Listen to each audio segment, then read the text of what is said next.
Hello friend, कैसे हैं आप सब। उम्मीद है कि आप सब अच्छे हैं, आप लोग की तैयारी अच्छी। चलो ठीक है दोस्तों, आज हम केन पब्लिकेशन का सेट नंबर 6 आप लोग साथ डिस्कस करने वाले हैं और उम्मीद करते हैं कि सेट नंबर 6 आप लोग को बेहद ही पसंद आएगा।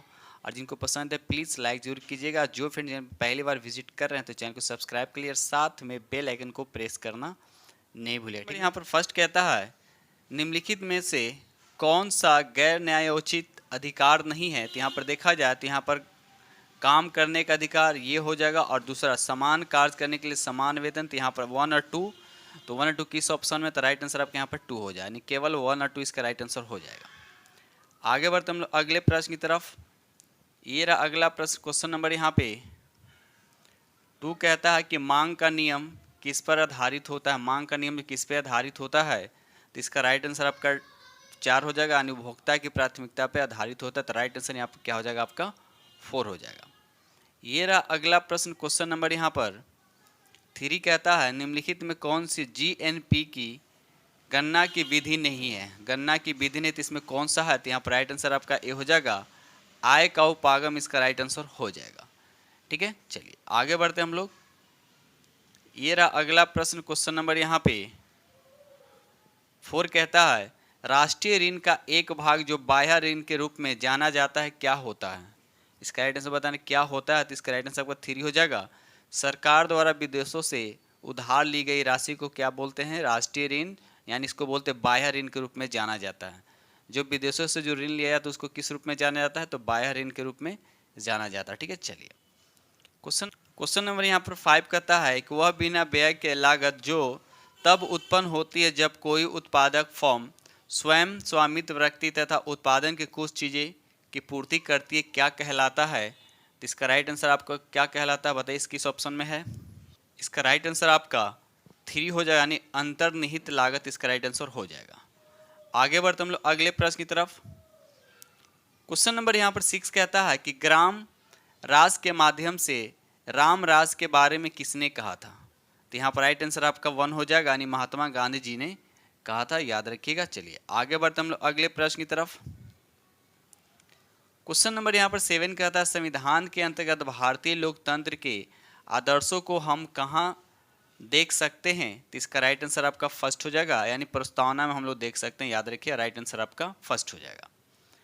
क्वेश्चन नंबर यहाँ पर 8 कहता है कि भारत के नियंत्रक तथा महालेखा परीक्षक की नियुक्ति कौन करता है।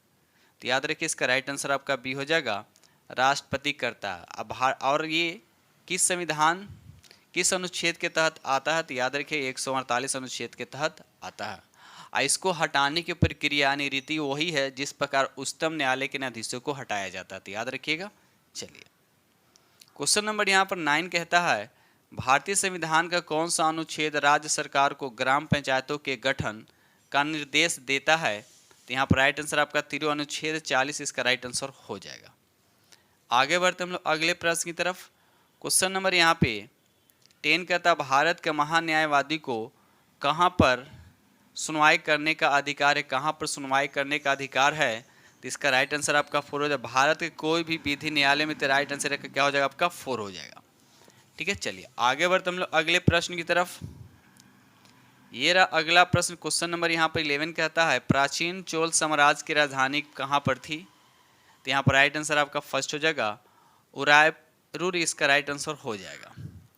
ठीक है, जिसको प्राचीन काल में इसको बोला तिरुचिरापल्ली भी कहा जाता है। ठीक है, चलिए आगे बढ़ते हम लोग अगले प्रश्न की तरफ। ये रहा आपका प्यारा सा क्वेश्चन नंबर 12, नीचे दिए गए दिल्ली के सुल्तानों के वंशों का काल अनुक्रम में व्यवस्थित करना। तब देखिए यहाँ खिलजी, तुगलक, सैयद और गुलाम लिखा हुआ है। अगर हम पहले गुलाम वंश लेते हैं तो गुलाम हो जाएगा, गुलाम के बाद कौन हो जाएगा, यानी ऐसे लिखता हूँ, गुलाम डी में है तो डी पहले हो जाएगा, उसके बाद खिलजी वंश हो जाएगा, डी के बाद ए आएगा, उसके बाद बी आएगा, उसके बाद सी आएगा, यानी डी ए बी सी। देखते हैं किस ऑप्शन में है डी ए बी सी किस। यहाँ पर डी ए बी सी आ रहा था, D A B C, D A B C आ रहा है ना।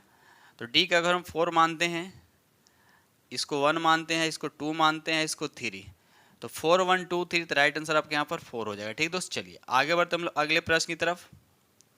ये रहा क्वेश्चन नंबर आपका 13 कहता है कि भारत में डच का सबसे प्रारंभिक उपनिवेश कहाँ पर था, कहाँ था? तो इसका राइट आंसर आप बताइए। तो राइट आंसर आपका 2 हो जाएगा, पुलिकट इसका राइट आंसर हो जाएगा। आगे बढ़ते हम लोग अगले प्रश्न की तरफ। क्वेश्चन नंबर यहाँ पर 14 कहता है, ब्रिटिश शासन के दौरान तत्कालीन मद्रास प्रेसिडेंसी में रैयतवारी प्रणाली की शुरुआत करने वाला कौन था? तो इसका राइट आंसर आपका 3 हो, यानी थॉमस मुनरो इसका राइट आंसर हो। राइट आंसर आपके यहाँ पर 3 हो जाएगा। क्वेश्चन नंबर यहाँ पर 15 कहता है कि निम्नलिखित में से कौन सा व्यक्ति इटली के एकीकरण से संबंधित नहीं था? तो इसका राइट आंसर आपका 3 हो जाएगा, मुसोलिनी इसका राइट आंसर हो जाएगा। याद है, मुसोलिनी इसका राइट आंसर हो जाएगा। ये रहा अगला प्लस क्वेश्चन नंबर यहाँ पर 16 कहता है कि बृहत यानी ग्रेटर हिमालय का दूसरा नाम क्या है?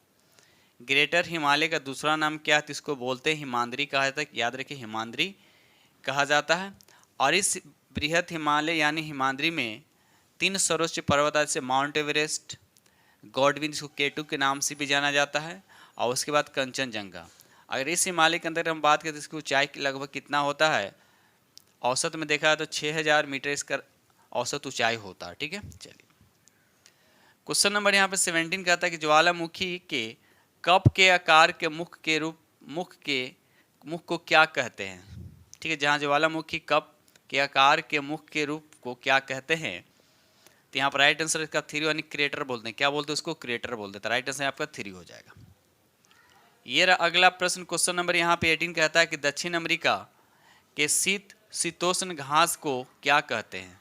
दक्षिण अमेरिका की बात किया, दक्षिण अमेरिका शीतोष्ण घास को किस नाम से जाना जाता है? तो याद रखिए पंपास के नाम से जाना, याद रखिए पंपास के नाम से जाना जाता है। अगर पेरिस की बात करें तो यह आता है उत्तरी अमेरिका में, जो शीतोष्ण घास का है। आइए हो गया वेल्स जो है ये दक्षिण अफ्रीका में शीतोष्ण घास का। ठीक है, याद रखिएगा। ठीक है दोस्त, चलिए आगे बढ़ते हम लोग अगले प्रश्न की तरफ। क्वेश्चन नंबर यहाँ पे 19 कहता है, निम्नलिखित में से किस बायोम को विश्व की ब्रेड बास्केट कहा जाता है? ब्रेड बास्केट कहा जाता है। तो यहाँ पर राइट आंसर आपका 1 हो जाएगा, मध्य अक्षांश घास स्थल। याद रखिएगा, मध्य अक्षांश घास स्थल। तो इसमें दक्षिण अमेरिका, उत्तरी अमेरिका और अफ्रीका और एशिया के मध्य अक्षांश में पाए जाते हैं। याद रखिएगा ब्रेड बास्केट। ठीक है, चलिए आगे बढ़ते हम लोग अगले प्रश्न की तरफ। ये रहा क्वेश्चन आपसे पूछा जा रहा है कि एशिया और उत्तरी अमेरिका किसके द्वारा पृथक होते, किसके द्वारा अलग होता है? तो बताइए इसका राइट आंसर क्या होगा? तो यहाँ पर राइट आंसर 3 हो जाएगा, बेरिंग जल डमरू। याद रखिए बेरिंग जल डमरू के द्वारा उत्तरी अमेरिका को एशिया से क्या किया था? अलग किया जाता है। ठीक है, चलिए बढ़ते हम लोग अगले प्रश्न की तरफ। क्वेश्चन नंबर यहाँ पे 21 कहता है कि पर्यावरणीय जागरूकता के अंग्रेजी अक्षर P से आरंभ होने वाले प्रसिद्ध 3 शब्द कौन से हैं? 3 शब्द कौन से हैं? तो यहाँ पर राइट आंसर आपका 4 हो जाएगा, पॉपुलेशन, पॉवर्टी और पॉल्यूशन इसका राइट आंसर होगा। राइट आंसर आपका यहाँ पे 4 हो जाएगा। ठीक है, चलिए आगे बढ़ते हैं हम लोग। ये रहा अगला प्रश्न क्वेश्चन नंबर यहाँ पे 22 कहता है कि किस झील की तली में अवरुद्ध जल को कहते हैं? किस झील की तली में अवरुद्ध जल को क्या कहते हैं? ये आपसे पूछा जा रहा है। तो यहाँ पर राइट आंसर आपका 4 हो जाएगा, अधसर उसको कहते हैं। क्या कहते हैं उसको? अधसर कहा जाता है। याद रखिएगा। ठीक है, चलिए क्वेश्चन नंबर यहाँ पे 23 कहता है कि दक्षिण भारत के निम्नलिखित राजनेताओं में से कौन सा ऐसा है जिसने फिल्मों में अभिनय नहीं किया? फिल्मों में अभिनय नहीं किया है। तो यहाँ पर राइट आंसर आपका फर्स्ट हो जाएगा, CN अन्नादुराई या CN अन्नादुराई। ये एक लोकप्रिय नेता थे। ठीक है, चलिए आगे बढ़ते हम लोग अगले प्रश्न की तरफ। क्वेश्चन नंबर यहाँ पे 24 कहता है, क्वेश्चन यहाँ पे 24 कहता है, निम्नलिखित में से कौन सा दिवस ऐसा है जो हर वर्ष किसी निश्चित तिथि पर नहीं मनाया जाता है? कोई फिक्स डेट इसका नहीं है, बताइए कौन सा इसका राइट आंसर होगा? तो यहाँ पर राइट आंसर आपका 4 हो जाएगा, विश्व पर्यावास, इसको हैबिटेट दिवस भी कहा जाता है। ठीक है, बाकी अगर विश्व पर्यावरण दिवस की बात करें तो ये कब मनाया जाता है? विश्व पर्यावरण दिवस कब मनाया जाता है? तो याद रखिए 5 जून को मनाया जाता है। अगर अंतर्राष्ट्रीय महिला दिवस की बात है या 8 जून को या 8 मार्च को मनाया जाता है। 8 मार्च को अंतर्राष्ट्रीय मृदा दिवस की अगर बात किया तो ये मनाया जाता है 30 जुलाई को। याद रखिएगा। ठीक है, लेकिन विश्व पर्यावरण दिवस का डेट फिक्स नहीं होता। ठीक है, चलिए आगे बढ़ते हम लोग अगले प्रश्न की तरफ। क्वेश्चन नंबर यहाँ पे 25 कहता है, निम्नलिखित में से कौन सी उपन्यास भारत के स्वतंत्रता सेनानी के लिए प्रेरणा का स्रोत बनी थी? तो यहाँ पर राइट आंसर आपका बी हो जाएगा, आनंद मठ। याद है आनंद मठ बन। आनंद मठ क्या है? एक उपन्यास है जिसके रचयिता कौन है? द बंकिम चंद्र चट्टोपाध्याय, याद रखिएगा। ठीक है, चलिए आगे बढ़ते हम लोग अगले प्रश्न की तरफ। क्वेश्चन नंबर यहाँ पे 26 कहता है स्वराज पार्टी के संस्थापक कौन है? स्वराज पार्टी के संस्थापक कौन है? तो यहाँ पर आपका देख लीजिए, यहाँ पर राइट आंसर आपका डी हो जाएगा, यानी 4 हो जाएगा। देशबंधु CR दास, देशबंधु यानी मोतीलाल नेहरू और चिरंदर दास ने स्वराज पार्टी का गठन किया था। कब किए थे? तो याद है 1923 ईस्वी में, यानी 9 जनवरी 1923 इसका राइट आंसर हो जाएगा। क्वेश्चन नंबर यहाँ पे 27 कहता है कि निम्नलिखित में से कौन सा स्मारक विश्व धरोहर के स्मारक में सबसे पहले बसा हुआ स्मारक है? बताइए इसका राइट आंसर क्या होगा? तो यहाँ पर राइट आंसर 3 हो जाएगा। जैसलमेर किला, याद है जैसलमेर का किला, इसका राइट आंसर आपका 3 हो जाएगा। 28 कहता है कि भारत का सबसे बड़ा सिंचाई नहर है, तो कौन सा नहर है? तो यहाँ पर राइट आंसर आपका 4 हो जाएगा, यानी ऊपरी गंगा नहर। याद रखिए ऊपरी गंगा नहर प्रणाली भारत की सबसे बड़ी बारमासी और सबसे प्राचीन सिंचाई प्रणाली, तो राइट आंसर यहाँ पर आपका 4 हो जाएगा। ये रहा अगला प्रश्न, क्वेश्चन नंबर यहाँ पे 29 कहता है कि खिलजी राजवंश का शासनकाल बताना है आपको। तो खिलजी राजवंश का शासनकाल हो जाएगा 1290 से 1320। देखिए दिल्ली सल्तनत पर गुलाम वंश की बात करें तो गुलाम वंश का शासन कब से कब तक था? तो 1206 से 1290। अब 1290 से 1320 ये था खिलजी वंश का। उसके बाद अगर हम बात करते हैं 1320 से 1414 की अगर बात करते हैं ये सैयद वंश था। उसके बाद 1414 से 1451 तक अगर हम बात करते हैं तो यहाँ पर अफगान लोदी से रिलेटेड है। ठीक है दोस्त, तो यहाँ पर इस सीरियल बाय आप याद रखिएगा। तो यहाँ पर क्वेश्चन के अकॉर्डिंग यहाँ पर राइट आंसर आपका 2 हो जाएगा। क्वेश्चन नंबर यहाँ पर 30 कहता है कि बिहार के पटना संग्रहालय की सर्वाधिक चर्चित मूर्ति कौन सी है? तो यहाँ पर राइट आंसर आपका 4 हो जाएगा। दीदारगंज के प्राप्त यक्षिणी मूर्ति इसका राइट आंसर हो जाएगा। आगे बढ़ते हम लोग अगले प्रश्न की तरफ। क्वेश्चन नंबर यहाँ पे 31 कहता है बिहार सरकार ने राज्य के किस शहर में अलीगढ़ मुस्लिम यूनिवर्सिटी की शाखा खोलने के लिए जमीन आवंटित किया है? तो बताइए इसका राइट आंसर क्या होगा? तो यहाँ पर राइट आंसर आपका फर्स्ट हो जाएगा, यानी किशनगंज इसका राइट आंसर हो जाएगा।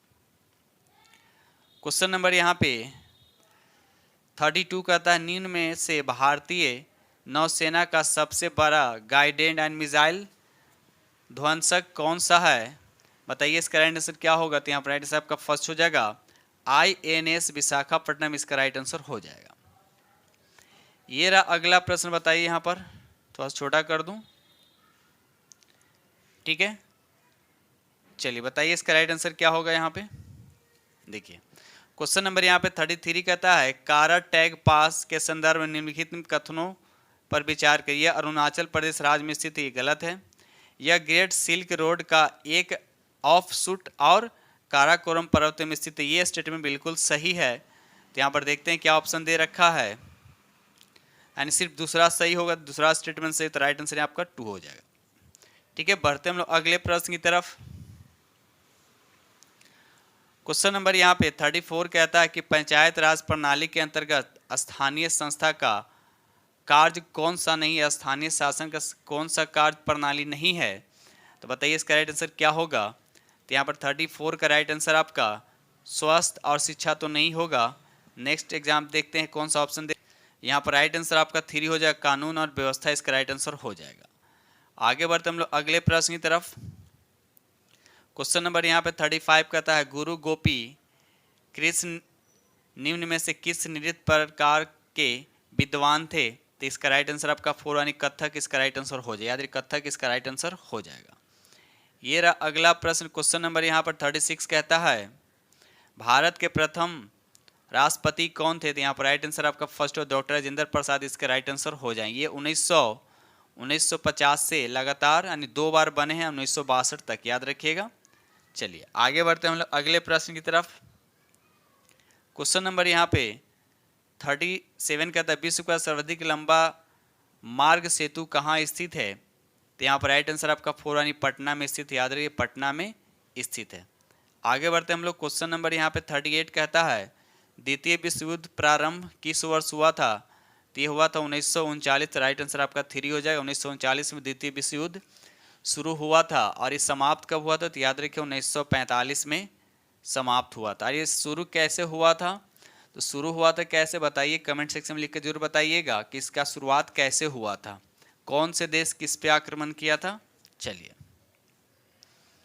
क्वेश्चन नंबर यहाँ पे 39 कहता है कि नचारी राग का सृजन बिहार में किसने किया। नचारी राग का सृजन जो है बिहार में किसने किया, तो यहाँ पर राइट आंसर आपका 3 हो जाएगा, महाकवि विद्यापति इसका राइट आंसर हो जाएगा।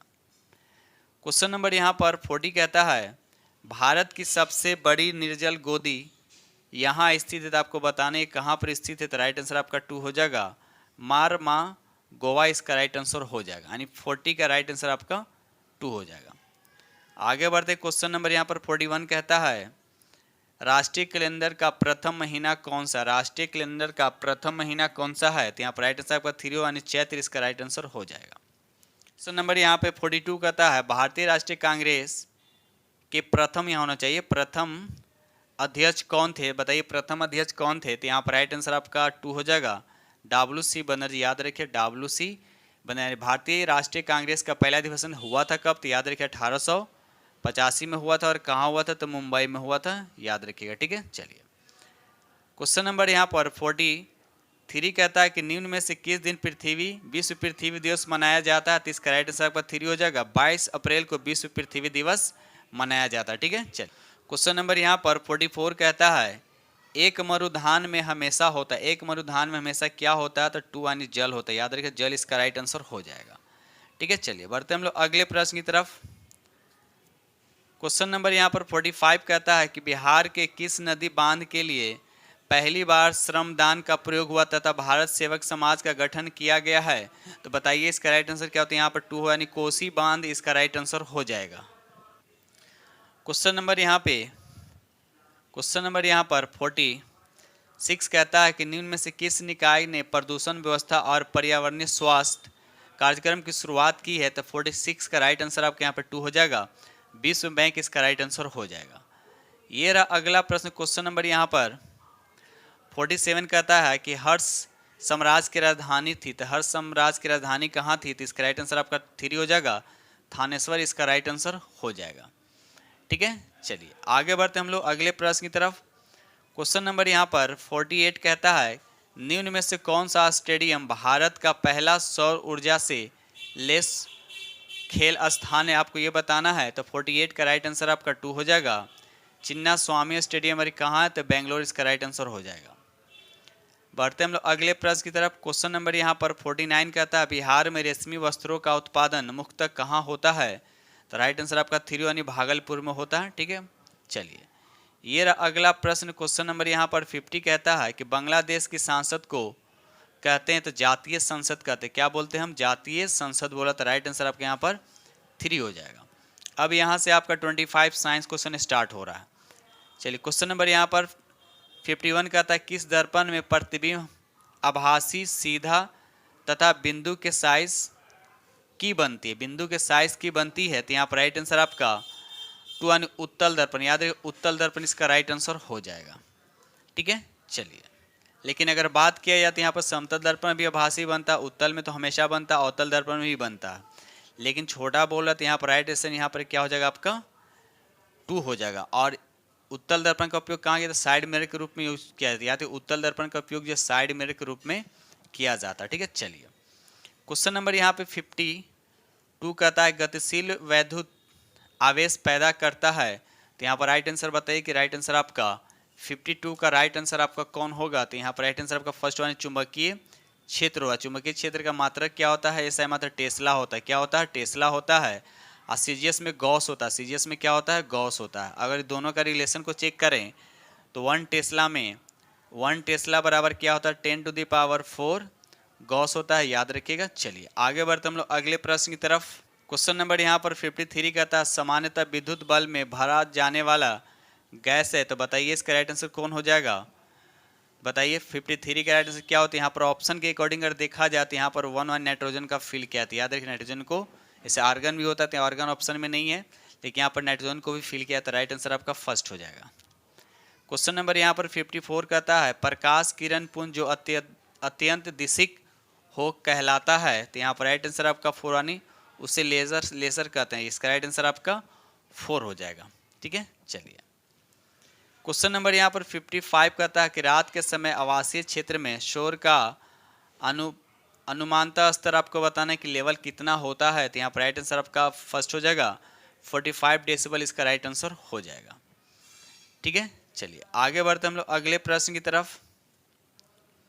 क्वेश्चन नंबर यहाँ पर देखिए 56 कहता है प्रिज्म से गुजारने पर प्रकाश का कौन सा रंग सबसे अधिक विचलित दर्शाता है। तो यहाँ पर बैगनी इसका राइट आंसर हो, याद रहे बैगनी इसका राइट आंसर हो जाएगा। और सबसे कम विचलित कौन होगा, तो लाल रंग, क्योंकि लाल रंग का वेवलेंथ क्या होता है सबसे ज़्यादा, ये भी याद रखिए। और बैगनी का क्या होता है वेवलेंथ सबसे कम होता है। ठीक है, तो आगे बढ़ते हम लोग अगले प्रश्न की तरफ।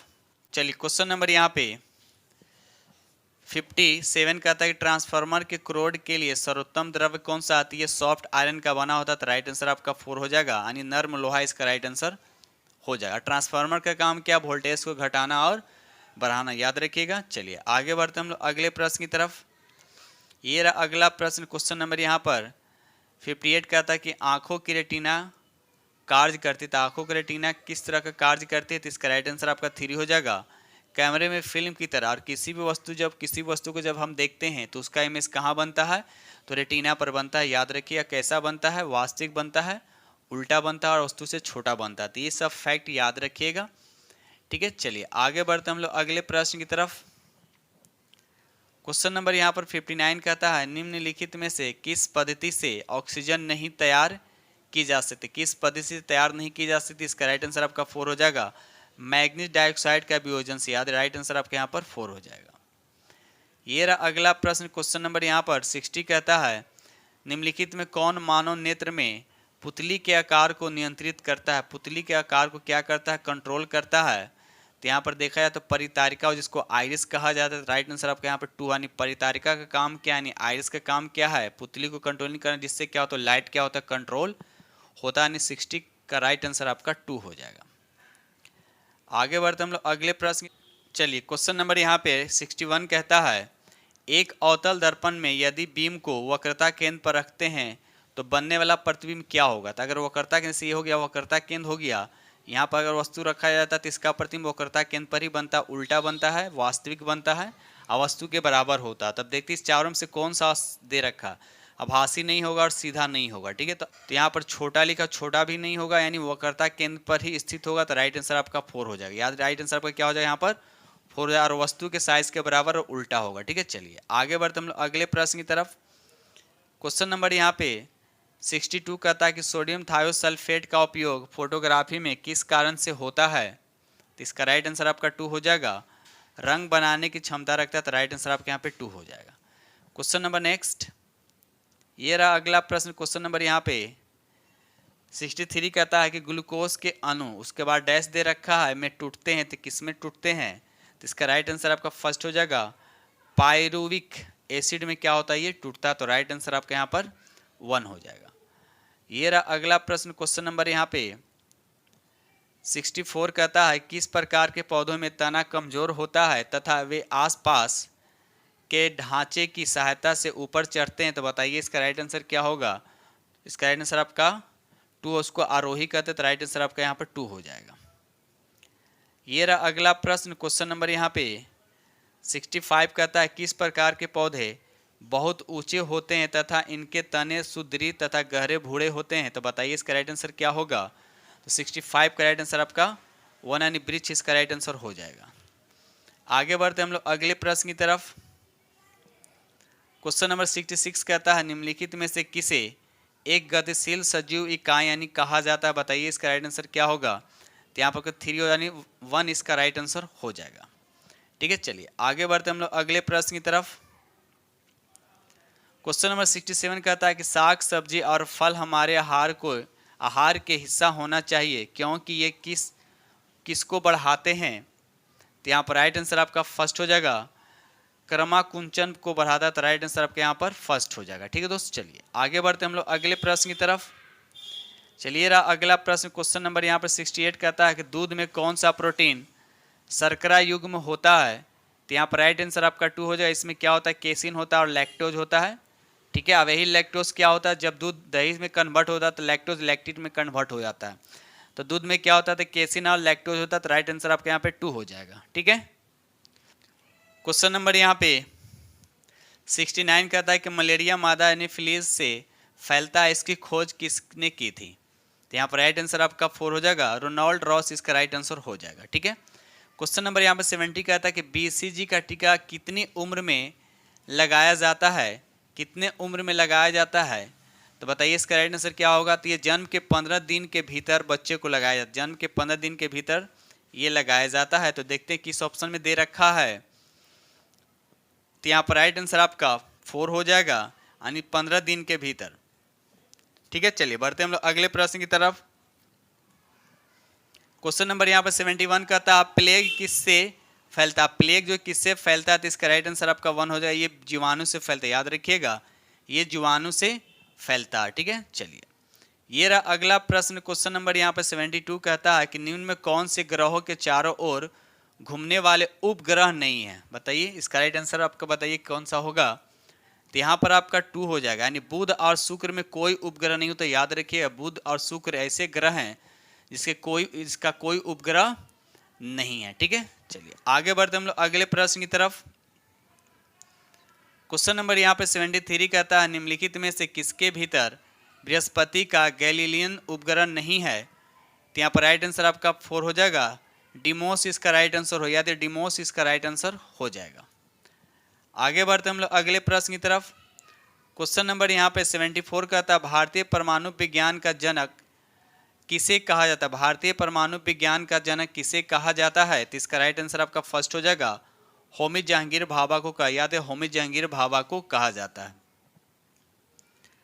क्वेश्चन नंबर यहाँ पे 75 कहता है, क्वेश्चन नंबर 75 कहता है कि GUI किसका संक्षिप्त रूप है, GUI जो किसका संक्षिप्त रूप है। तो इसका राइट आंसर आपका 1 हो, यानी ग्राफिकल यूजर इंटरफेस का। तो राइट आंसर यहाँ पर क्या हो जाएगा आपका। हमने आप लोग के साथ 75 क्वेश्चन डिस्कस किया हूँ और उम्मीद करता हूँ कि सेट नंबर 6 आप लोग को बेहद पसंद आएगा। और बाकी जो 75 क्वेश्चन बचा जिसमें आपका 50 रीजनिंग और 25 क्या रहा आपका मैथ, इसका पीडीएफ जो टेलीग्राम पर दे दिया जाएगा, वहाँ से आप पीडीएफ प्राप्त कर प्रैक्टिस कर सकते हैं। ठीक दोस्त, तो इसी के साथ हम वीडियो करते हैं समाप्त और मिलते हैं अगले वीडियो में। तब तक के लिए थैंक यू वेरी मच।